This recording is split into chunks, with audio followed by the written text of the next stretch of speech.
4 horas de clases presenciales recibieron los alumnos tras el retorno voluntario en Guayaquil.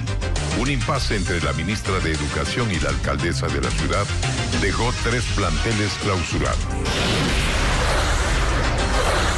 Aumentan a 19 los muertos diarios por COVID-19 en Guayaquil, mientras en Quito hay una lista de espera para enfermos con coronavirus en los hospitales del Seguro Social.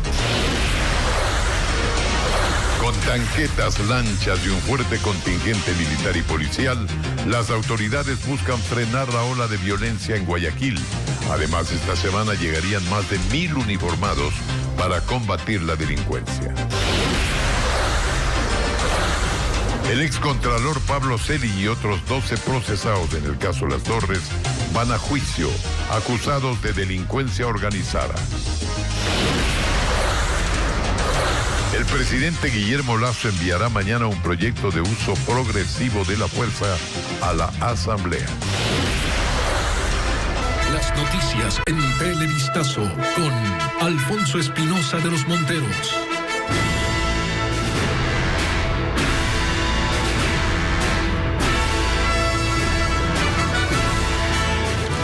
Buenas noches, amigos televidentes.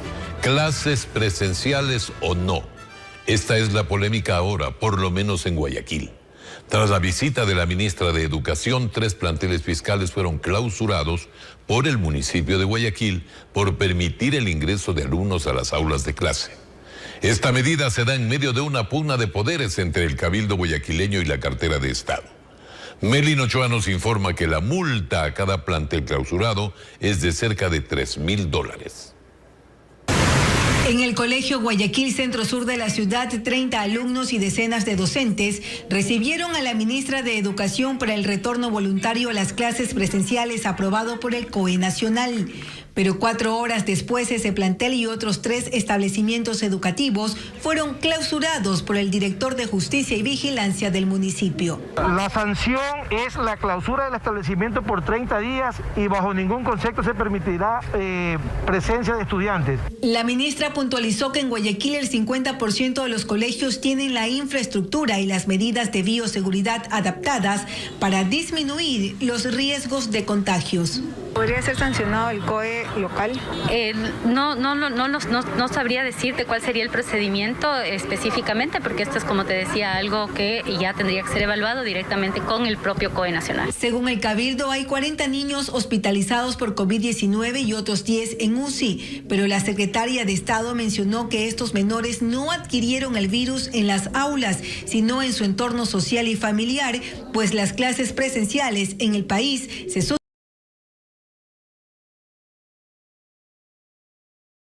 Hay una decisión nacional, pero también hay una disposición cantonal en ese sentido que prevalece. Hay competencias que recaen en el COE Nacional y competencias que recaen en el COE cantonal. En el caso de educación. La educación es una competencia del COE Nacional.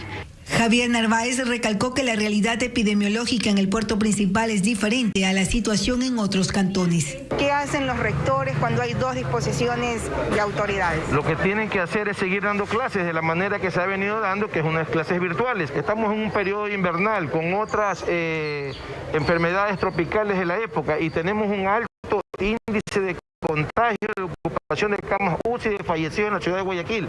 Los profesores aseguran estar en medio de esta polémica. Así lo aseguró el presidente nacional de la Red de Educadores, quien recalcó que en Guayaquil los profesores no saben si ir o no a los establecimientos educativos. Si los maestros no van a trabajar 3 días, se les puede abrir un sumario administrativo. Entonces, en ese sentido, los maestros nos encontramos en medio en una pugna de poderes. Acciones penales y llevar a la subsecretaria de Educación responsable de esto, porque ella ha estado inaugurando clases aquí en el Colegio Técnico Simón Bolívar e incluso con alumnos. Los únicos planteles clausurados fueron los 3 que abrieron en Guayaquil. Aún se desconoce quién pagará la multa, que bordea los $3.000 por cada institución. Y en Quito, en medio del distanciamiento, desinfección y toma de temperatura, estudiantes regresaron a clases presenciales voluntarias, pese al rebrote de contagios por COVID-19 señalado por los médicos. En la capital se proyectó el retorno de 200.000 estudiantes. Fabiola Santana con el reporte. En Quito, los estudiantes del Colegio Mejía hicieron filas procurando el distanciamiento. Se les tomó la temperatura, desinfectaron sus manos y solo en ese momento se les autorizó ingresar a las aulas. Los alumnos se mostraron optimistas y reconocieron limitaciones en las clases virtuales. La verdad, el aprendizaje fue muy escaso.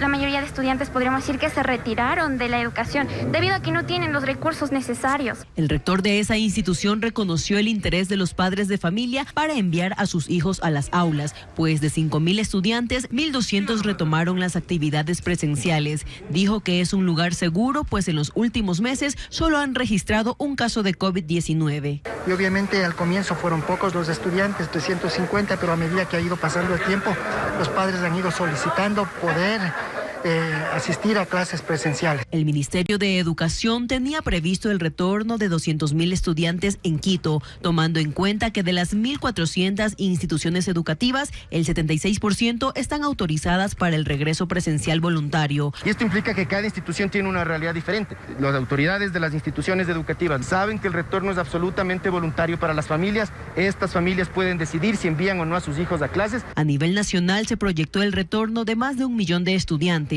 Más del 70% de ellos ya están vacunados. En Quito se ha cubierto al 90% de esa población. 47 personas están en lista de espera para cuidados intensivos entre los hospitales del IES, Fuerzas Armadas, Policía y el sector privado. La ministra de Salud, Jimena Garzón, sin embargo, informa que en los hospitales públicos no hay personas esperando. Patricio Díaz nos cuenta que los expertos consideran que las autoridades se apresuraron en tomar decisiones. La ministra de Salud compareció ante la Asamblea por varios temas, entre ellos la situación del COVID en el país. Aunque destacó que en los hospitales de su ministerio no hay lista de espera para UCI. Sí, para los del IES, Fuerzas Armadas, Policía y el sector privado.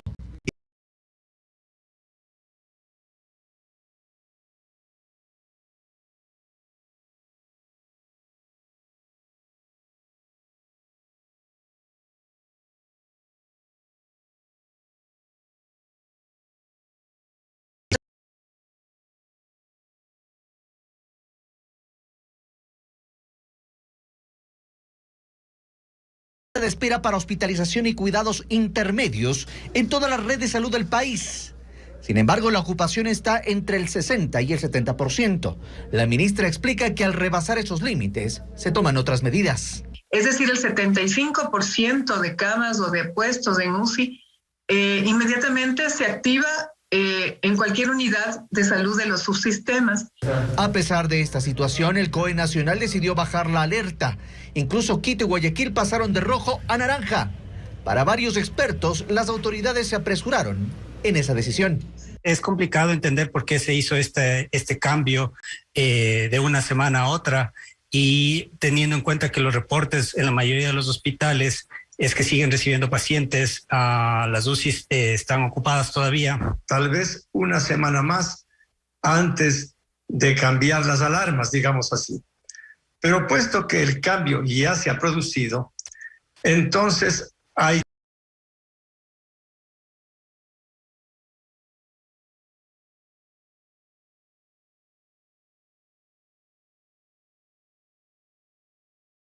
...419 contagios por COVID.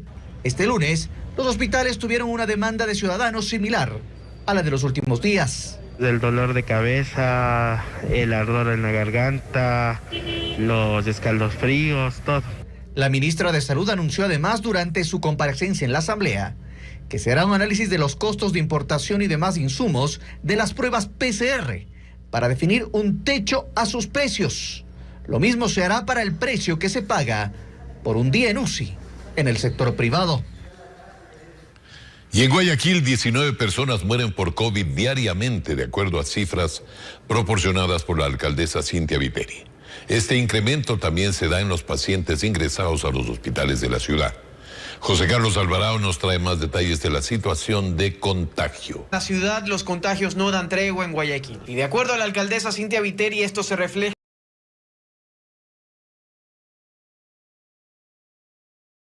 en las muertes por COVID-19. Según sus cifras, en 3 semanas los fallecimientos por la enfermedad subieron de 5 a 19 actualmente. En el Hospital Teodoro Maldonado del IES ya no hay camas UCI y quienes las ocupan son principalmente personas sin el esquema de vacunación completo. La ocupación actual es de 100% de camas UCI. Nosotros tenemos 23 camas UCI ocupadas y cada vez que se desocupa una cama, inmediatamente es ocupada por pacientes que se encuentran en los cuartos de parada en lista de espera. El aumento de fallecidos preocupa al médico intensivista Alberto Campodónico, quien describe que la cifra quedaría corta ante el gran número de casos que no se han identificado ni tratado a tiempo. Probablemente sea el doble o el triple, porque muchas de las personas que fallecen no tienen una prueba de PCR positivo o no tienen la prueba y han tenido lo que es afectación respiratoria. Mientras tanto, a los centros de vacunación llegan familias con niños para buscar su inmunización, al igual que los adultos mayores que esperan recibir su dosis de refuerzo. Que los hospitales están abarrotados por muchos pacientes y para prevenirnos nos toca la tercera dosis, por eso estamos aquí hoy día. Me vengo a poner la tercera así mismo. Claro, hay más casos, pero hay que ver todavía, igual la pandemia todavía sigue. Hay que seguirse cuidando, obviamente. La tarde de este lunes, el COE cantonal ratificó el nivel de alerta 3 para Guayaquil. Entre las principales medidas está la modificación de aforos en mercados, centros comerciales y restaurantes a un 50%. Los especialistas sugieren a los posibles contagiados evitar automedicarse y buscar ayuda de un médico profesional. Guayaquil continúa en alerta nivel 3 ahora, ante el aumento de casos de COVID-19. Revisemos algunas cifras que emitió el COE cantonal y que la alcaldesa Cintia Viteri publicó en su cuenta Twitter. Como ya lo vimos en el reportaje, las muertes diarias por coronavirus subieron de 5 a 19 en las últimas 3 semanas. Asimismo, se reporta un promedio de 1.181 contagios de COVID-19 en la ciudad al día. En cuanto a la situación hospitalaria, 265 camas están ocupadas en las unidades de cuidados intensivos, mientras que en hospitalización hay un total de 485 camas con pacientes. Otra de las cifras preocupantes es la de los niños con COVID. Al momento, las autoridades municipales registran 10 menores de edad en unidades de cuidados intensivos. Paralelamente, otros 40 están en el área de hospitalización. Y bueno, pues es importante que todos mantengamos los estrictos protocolos de bioseguridad, el uso correcto de la mascarilla y el distanciamiento, sobre todo en espacios cerrados, a fin de evitar la propagación del virus. Y el partido de fútbol de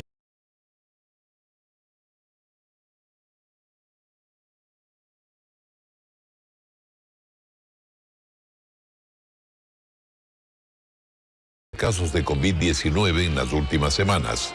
El organismo prohibió la realización de eventos públicos masivos hasta el 7 de febrero, por lo cual la denominada Noche Amarilla también deberá jugarse sin presencia de hinchas. La entidad encargó a las intendencias de cada provincia para que hagan cumplir estas normas.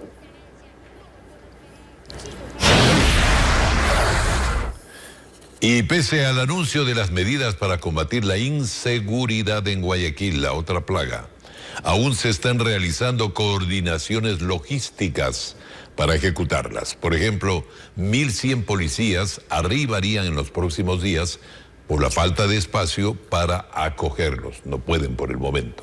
José Carlos Alvarado nos cuenta que el nuevo comandante pide reformas legales urgentes.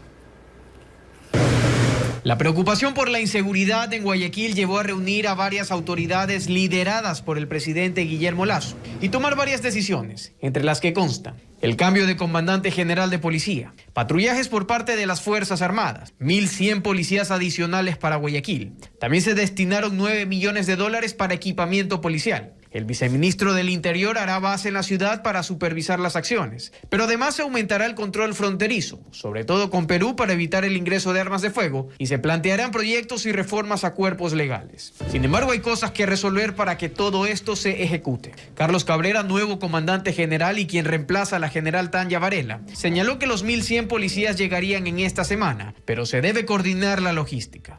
Porque uno de los problemas y los limitantes que nosotros tenemos como Policía Nacional es el albergar a nuestro personal y tener en las condiciones de habitualidad buenas, y es lo que nosotros estamos preocupados en este momento. Cabrera reitera que los delincuentes actúan con mayor violencia y con armas de alto poder, por lo que solicita a otras instituciones del Estado apoyar el trabajo policial. El accionar de ellos es mucho más violento y es por eso que pedimos nosotros que nos ayuden con la situación de las reformas para proteger a nuestro personal y tener las acciones que correspondan con la policía.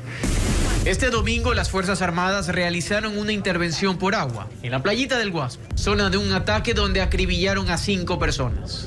En tierra con tanquetas y personal armado. También se ejecutaron registros de varias personas en las vías de esta conflictiva zona de Guayaquil.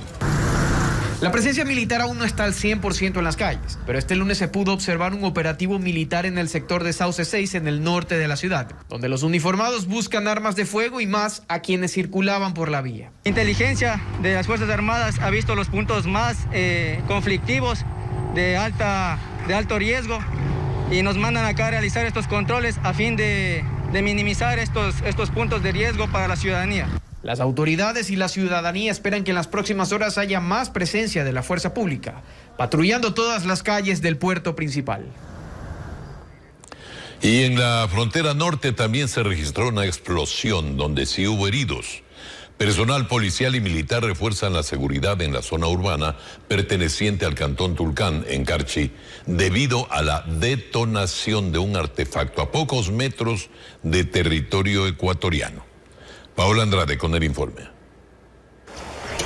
Fue durante un evento artístico en el poblado de Santa Fe, zona rural de Ipiales, en Colombia, cuando se registró una explosión que alarmó no solo en esta zona, sino también a los habitantes de la parroquia de Urbina del cantón Tulcán, en plena línea de frontera. Producto de la detonación, 11 personas resultaron heridas. Entre los perjudicados hay 6 ecuatorianos. De alguien de las personas que estuvo ahí fue quien activó. Todavía no existe alguno de los grupos irregulares que se acoja o sea quien haya activado esta granada. La policía de Colombia investiga si se trata de un atentado. Este incidente ocurrió a 100 metros de la frontera con Ecuador. Según investigaciones de las autoridades, se trataría de una acción por parte de delincuentes que buscan controlar los pasos ilegales en esta zona fronteriza. Pero esta información debe ser confirmada, atribuyen a elementos venezolanos. Entonces es una manera de mantener el control en el sector de Colombia. Al momento, militares y policías realizan operaciones simultáneas en conjunto con el ejército colombiano. Aún así, en esta parroquia fronteriza de Urbina existe incertidumbre por la serie de pasos informales. Esperemos que esto no pase más allá, ¿no? Que se quede en el lado colombiano. Nosotros creíamos que con la apertura del puente ya iba a retornar toda la normalidad, pero sin embargo vemos que se continúa con el mismo paso de vehículos para el otro lado, el tráfico de personas. En julio del año pasado hubo un enfrentamiento armado en esa misma población colombiana. Grupos que pretendían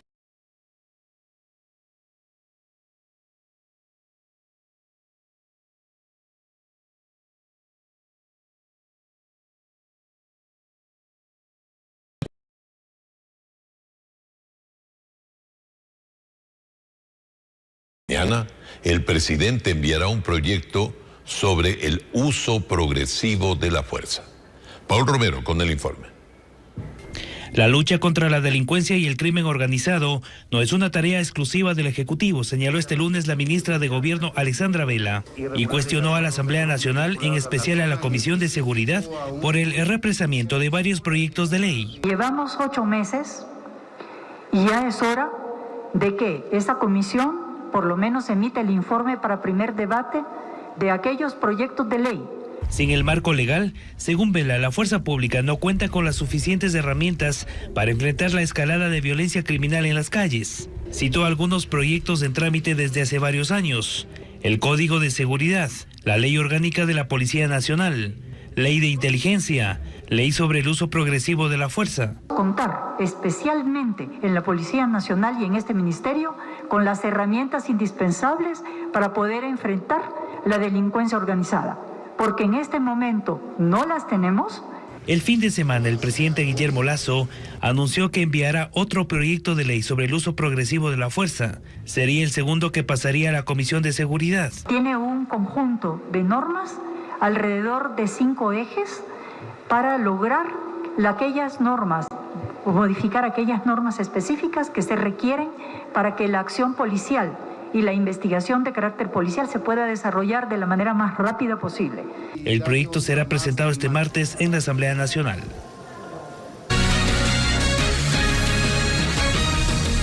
Más información para ustedes. El excontralor Pablo Celi, el exgerente de Petroecuador Pablo Flores y 11 personas más enfrentarán un juicio penal por presunta delincuencia organizada. Así lo decidió el juez de la Corte Nacional Felipe Córdoba, como nos informa enseguida Jacqueline Rodas. La decisión se esperaba desde el pasado 16 de diciembre, cuando el juez Felipe Córdoba entró en deliberación y este lunes anunció que hay elementos suficientes para presumir que se cometió el delito de delincuencia organizada y dictó auto de llamamiento a juicio para los 13 procesados, entre ellos el excontralor Pablo Celi y el exgerente de Petroecuador Pablo Flores, a quienes la Fiscalía identifica como líderes de una organización criminal. Así reaccionaron los abogados de Celi y Flores al conocer que irán a juzgamiento. El juez está fundamentando la acusación a Pablo Celi en chats de terceras personas, donde que Pablo Celi no tuvo nunca ni siquiera la oportunidad para contradecir si es que era o no el uso del nombre de él. Entonces no se puede establecer una responsabilidad cuando terceras personas utilizan el nombre de uno, ¿no? Lamentablemente en nuestro sistema de justicia, la etapa preparatoria de juicio, que es la que encontramos hoy día, se ha convertido prácticamente en un trámite, ¿no es cierto? ¿Por qué? Porque los jueces generalmente ante la acusación de la Fiscalía suelen aceptar la tesis de Fiscalía y pasar, ¿no es cierto?, a autorizar para que vayamos a la audiencia de juicio. Entonces realmente nosotros estábamos preparados para aquello y realmente es en la audiencia de juicio en donde nosotros esperamos pues que con la práctica de las pruebas se pueda resolver este caso en derecho. La fiscal general Diana Salazar sostiene que entre 2017 y 2020 se conformó una organización delictiva de alto nivel que actuó desde la Secretaría de la Presidencia de la República, la Contraloría General del Estado y Petroecuador para beneficiarse de coimas a cambio de desvanecer glosas a la empresa No Limit, contratista de la estatal petrolera, y liberar pagos pendientes. Ahora el caso pasará a conocimiento de un tribunal de la Corte Nacional de Justicia que fijará fecha para la audiencia de juicio. Los autores enfrentan una posible pena de 7 a 10 años de prisión. Y en la Corte Nacional de Justicia continúa la audiencia de habeas corpus en la que el ex defensor del pueblo Freddy Carrión, sentenciado en primera instancia a 3 años de prisión por el delito de abuso sexual, pide que se declare ilegal su detención y que se ordene su salida de la cárcel 4 de Quito, donde permanece desde mayo del año pasado. La Fiscalía refutó las pruebas presentadas por Carrión y aseguró que su aprehensión se dio de acuerdo a la ley. El tribunal aún no toma una resolución. Y este lunes se registró una explosión con tacos de dinamita en el cantón Zaruma, provincia de El Oro, sitio que está siendo intervenido por militares y policías para frenar la minería ilegal. Según el gobierno, se trata de un atentado terrorista que afectó a un vehículo y a la vivienda de un funcionario público que trabaja en el proyecto para tapar las bocaminas encontradas hasta en las casas de la zona. En Zaruma, varios trabajadores habrían sido amenazados por los mineros que se registren a dejar esta actividad legal. Juan Arízala Bernaza, hermano del fallecido Walter Arízala, conocido como Guacho, líder del grupo Oliver Sinisterra, fue detenido en Esmeraldas junto a otro sujeto durante un operativo de control. Nuestro corresponsal Eduardo Vite nos informa. Fue en la parroquia Mataje, en el cantón San Lorenzo, frontera con Colombia, donde miembros de la Policía Nacional capturaron a Juan Arízala Bernaza, hermano del fallecido Walter Arízala, conocido como Guacho y líder del grupo narcodelictivo Oliver Sinisterra. La detención ocurrió en medio de un operativo de control.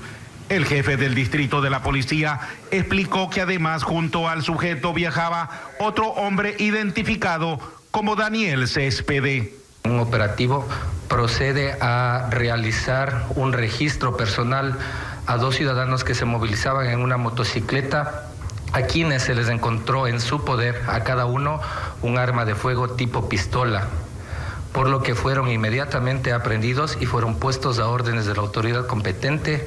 Los 2 detenidos son de nacionalidad colombiana. Las autoridades investigan el nexo que existe entre los aprehendidos y el grupo Oliver Sinisterra.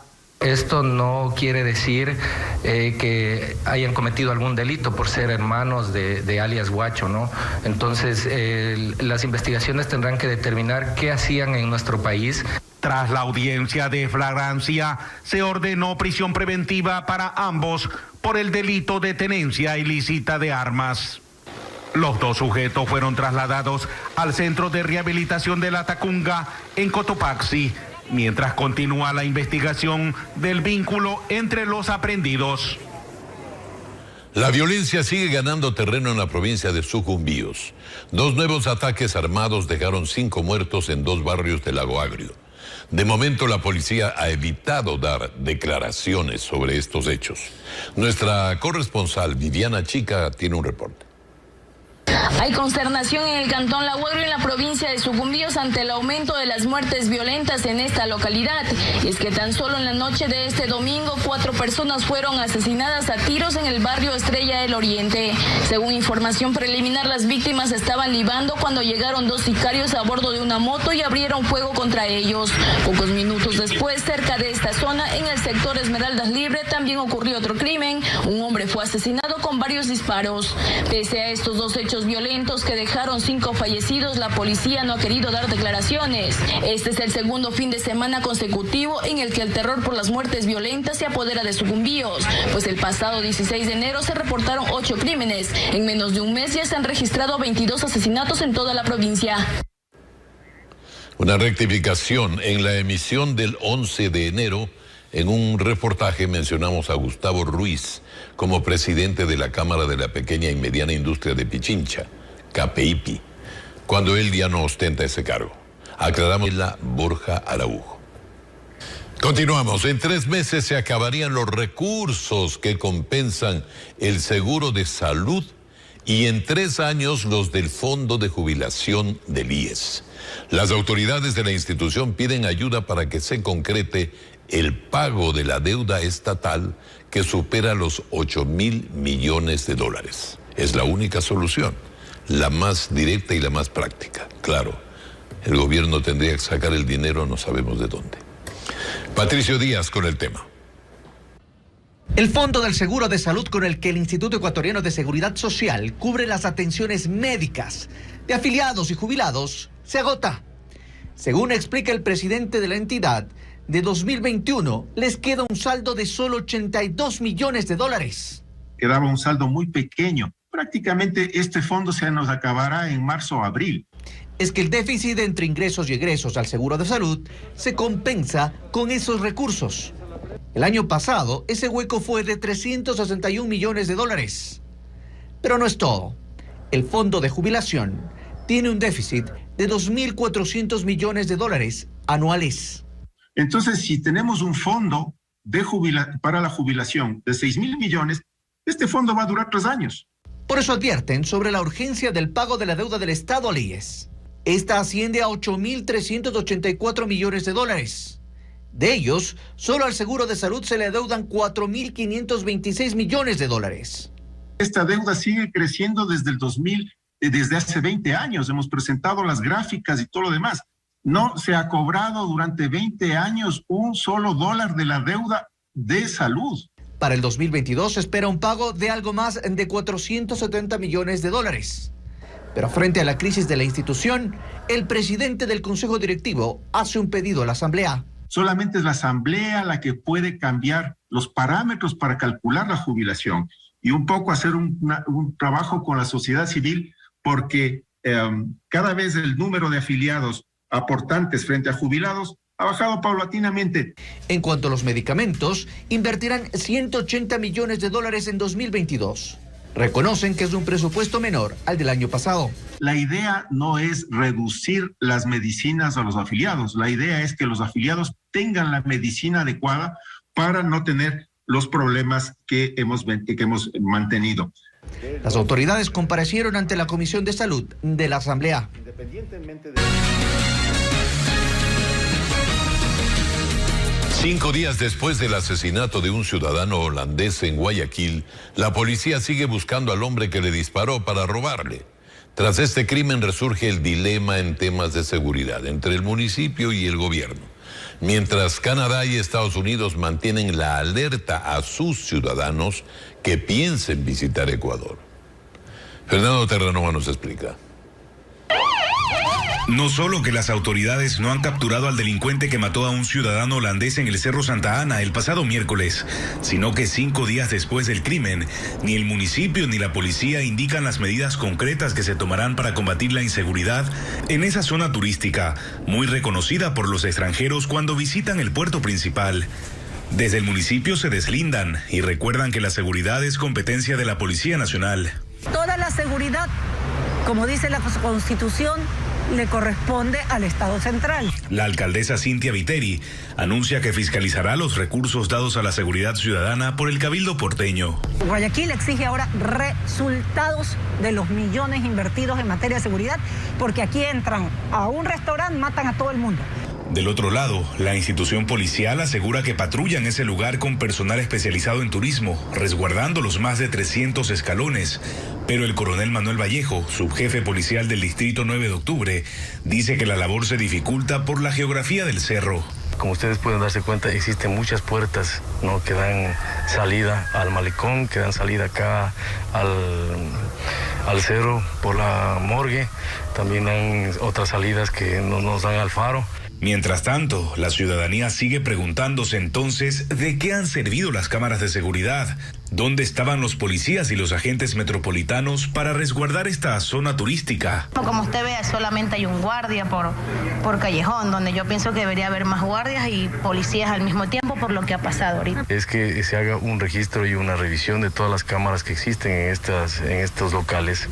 Los desencuentros entre la alcaldesa y el gobierno sobre la seguridad en Guayaquil saltaron a la prensa internacional y tras el crimen, Canadá actualizó su alerta hacia nuestro país y pide a sus ciudadanos tener un alto grado de precaución en Ecuador, medida que se suma a la alerta de Estados Unidos, vigente desde junio del año pasado, cuando llamaron a tener mayor precaución en Ecuador debido a la delincuencia.